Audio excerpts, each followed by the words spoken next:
Olá, bom dia! Hoje é dia 26 de março de 2026. Bênção de Deus estarmos mais uma vez juntos, num novo dia, pela graça do Senhor. E temos a oportunidade, mais uma vez, de ler a Escritura e termos esse tempo devocional de meditação na palavra do Senhor. E o nosso texto está no livro do Gênesis, capítulo de número 4, versos 9 e 10.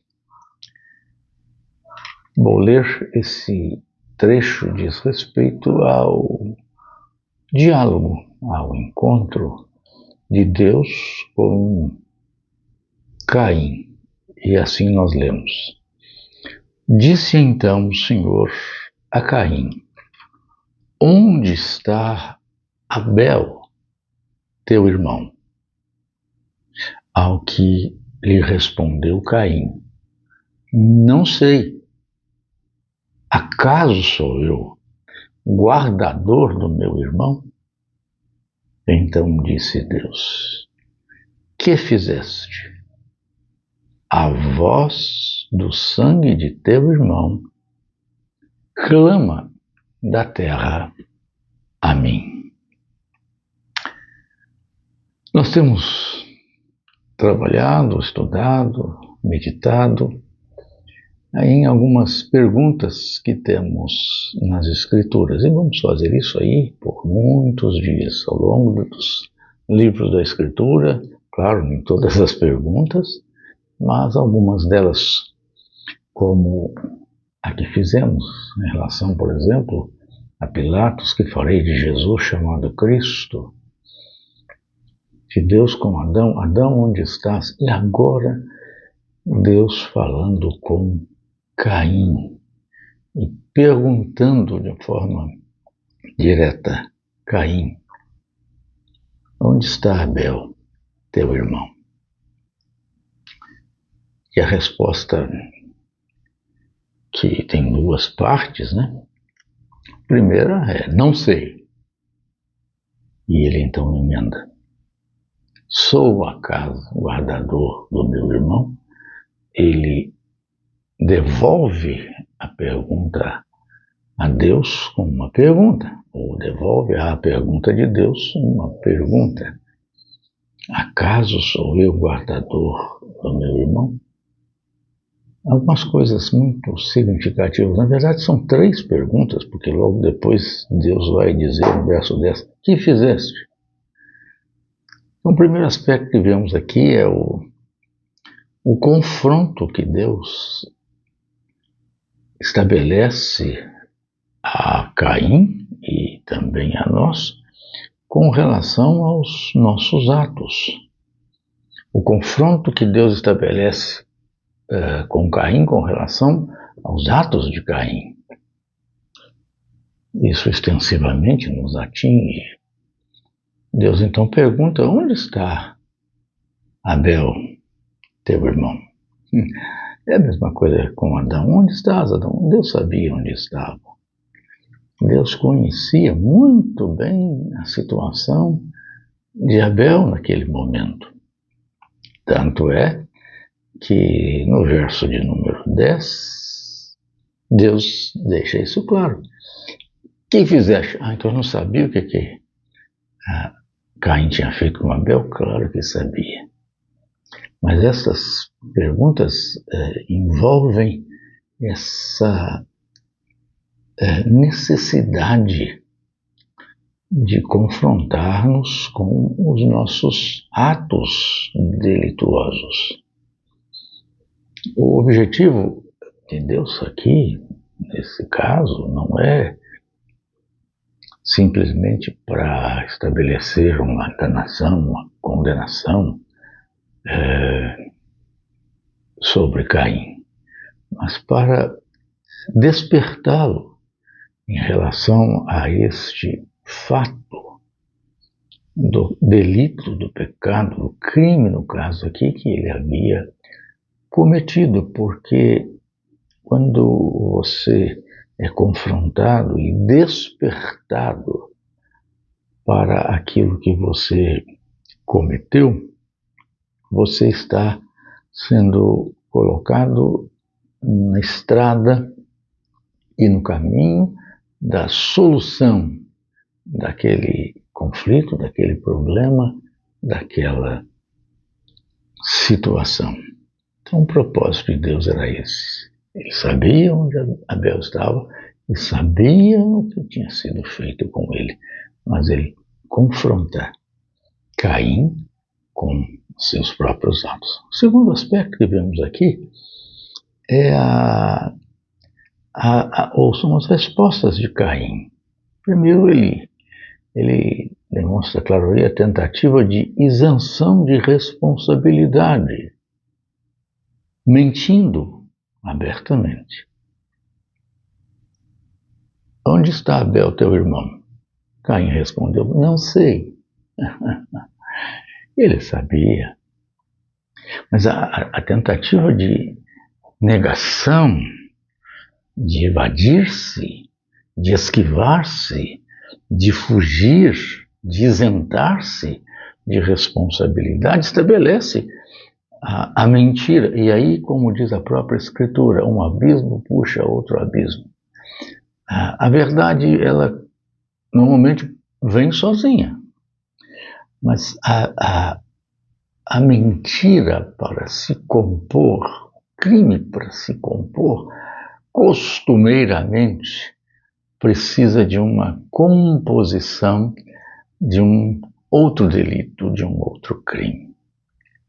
É assim com o pecado. Para tentar evadir-se da responsabilidade, mesmo com a confrontação da pergunta de Deus, ele lança a mão de um outro pecado para tentar fugir da confrontação com o pecado outro que já havia cometido. Não sei. Isso não é problema meu, não tenho nada com isso. Não sei, não o vi, não estive com ele. Coisas desta ordem. Mas a segunda resposta, que é uma outra, que se compõe, ele disse, não sei.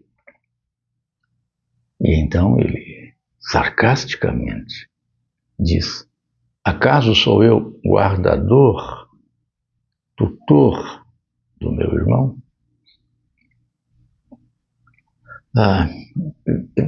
Pode parecer assim, não, ele está só dizendo assim, isso não é responsabilidade minha. Ele está querendo se isentar de responsabilidade.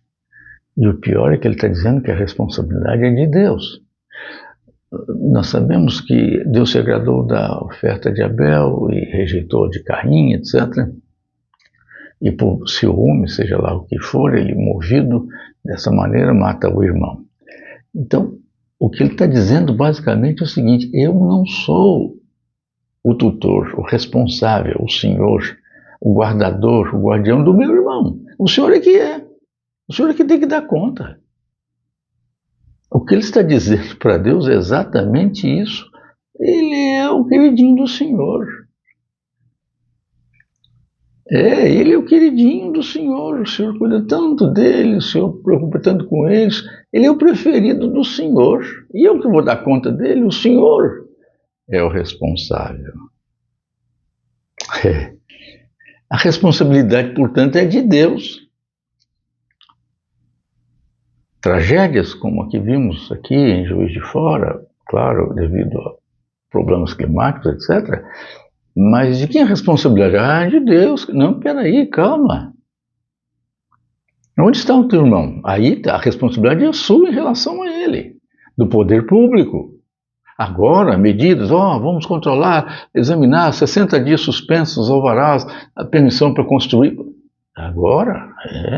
Que bom que ainda o fizeram agora. Mas nós moramos aqui perto, um bairro até muito bom, etc. Mas Juiz de Fora é assim mesmo. Agora há prédios aqui pendurados, feitos no alto do morro, que abrem porque vão ter que remover terra e fazem prédios muito grandes, muito bem construídos, até bastante refinados, mas numa situação crítica. E aí? Deus diz, Deus, onde é que estava Deus? Deus estava exatamente no mesmo lugar. Agora, a responsabilidade é da pessoa. Não só do poder público, mas do próprio indivíduo, que às vezes, sei que premido por circunstâncias, vai se justificar com uma série de fatores, mas sabe do risco. E então prefere acreditar que não vai ser atingido por calamidades. Então a responsabilidade não é de Deus.